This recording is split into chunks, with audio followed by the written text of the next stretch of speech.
আসসালামু আলাইকুম। কেমন আছেন সবাই? আশা করি সবাই ভালো আছেন। আমি আলহামদুলিল্লাহ আপনাদের সকলের দোয়ায় আল্লাহর রহমতে ভালো আছি।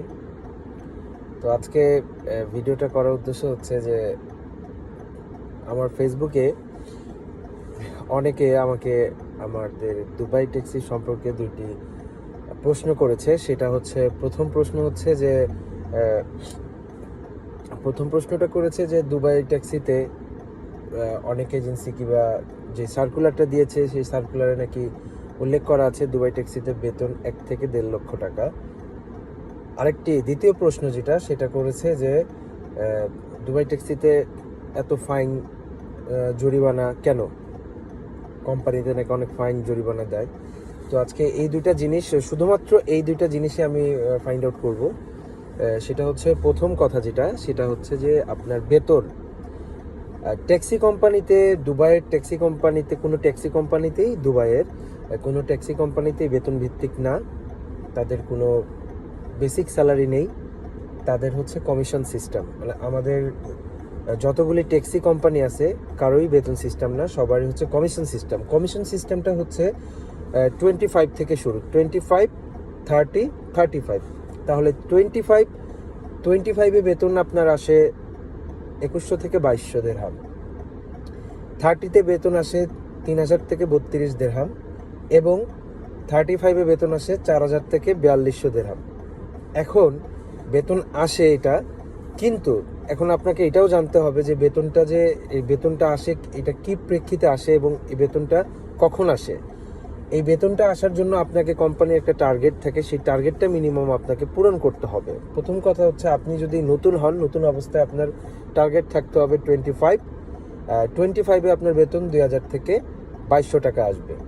তাহলে 2000 থেকে 2200 টাকা আসতে হলে 25 করতে হবে। 25 করতে হলে আপনাকে কাজ করে 12,000 দিরহামের মতো জমা করতে হবে। 12,000 টোটাল, 12,000 দিরহাম মান্থলি আপনাকে জমা করলে আপনি 25-এর বেতন পাবেন।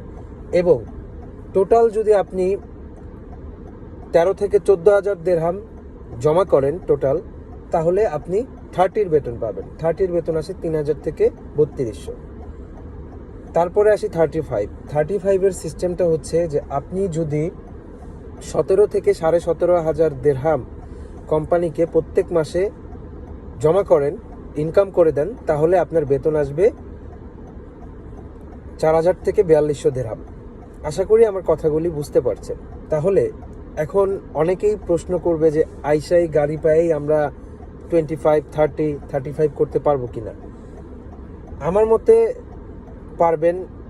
সেটা হচ্ছে আপনার নিজের উপরে ডিপেন্ড করবে যে আমি কত ইনকাম করতে পারবো। সেটা এমন হইতে পারে যে আমি যে ইনকামটা পারি আমার থেকে বেটার অন্য কেউ পারে এবং তার থেকে বেটার অন্য কেউ পারে। তাহলে যার ইনকাম, যার টার্গেট, হ্যাঁ, সেটা হচ্ছে তার ব্যক্তিগত। সে কত টার্গেট করতে পারবে সেটা একমাত্রই তার ব্যক্তিগত ব্যাপার এবং তার কাজের উপরে ডিপেন্ড করবে, তার রিজেকের উপর ডিপেন্ড করবে। তো আমার কথাগুলি আপনারা আশা করি বুঝতে পেরেছেন। কারণ আপনাদের মধ্যে অনেকের মধ্যে যে কৌতূহল সৃষ্টিটা হচ্ছে যে আসলে 1.5 লাখ টাকা বেতন, হ্যাঁ, 1.5 লাখ টাকা বেতন, 1 লাখ টাকা বেতন, সেটার একটা সিস্টেম আছে। তাহলে আপনি 1.5 লক্ষ টাকা, 1 লক্ষ টাকা স্যালারি আপনি উঠাইতে পারবেন, অ্যাজ পসিবল, নো প্রবলেম। কিন্তু সেই পর্যন্ত আপনাকে যেতে হবে, সেই পর্যন্ত আপনাকে হার্ড ওয়ার্কিংটা করতে হবে। হ্যাঁ, অনেকে আছে যে প্রথম মাস থেকে 35 মানে 4000 থেকে 4200 দিরহাম প্রথম মাস থেকেই করতে পারে, অনেকেই আছে। আমি মনে করি সেটা হচ্ছে সে অনেক হার্ড ওয়ার্কিং করে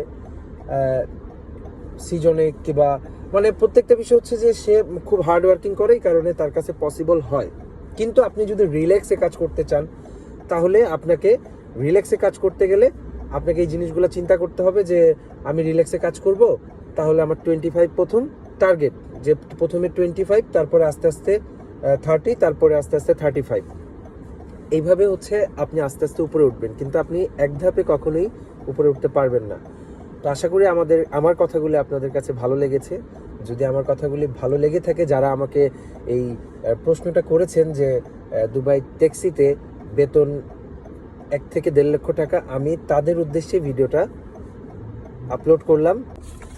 তো আশা করি আমার কথাগুলি আপনাদের সকলের ভালো লাগবে। যদি আমার কথাগুলি ভালো লাগে আর যদি আপনাদের কোনো ইনফরমেশন জানার থাকে অবশ্যই আপনারা আমাকে ইনবক্স করবেন। আমি সবার তো রিপ্লাই দিতে পারবো না, আমি ইনশাল্লাহ আপনাদেরকে একটা ভিডিও ক্লিপের মাধ্যমে আমি সবকিছু জানিয়ে দিব।